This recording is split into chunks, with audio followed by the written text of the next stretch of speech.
বাবা সাধু বাবা। বাবাজি আরে বেটা বল। বাবাজি আমাকে এমন একটা তাবিজ দেন যাতে আমি পড়ালেখা না করেই পাস করতে পারি। বেটা তাবিজ তো তোকে দিব, কিন্তু 1000 টাকা লাগবে।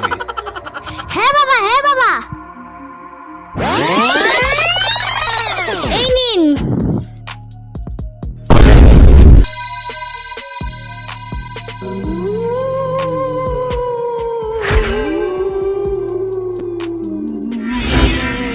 এই নে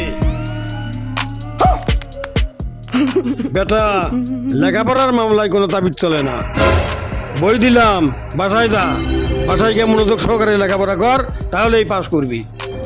अरे खतरनाक लोग हैं। যা বাসায় যা।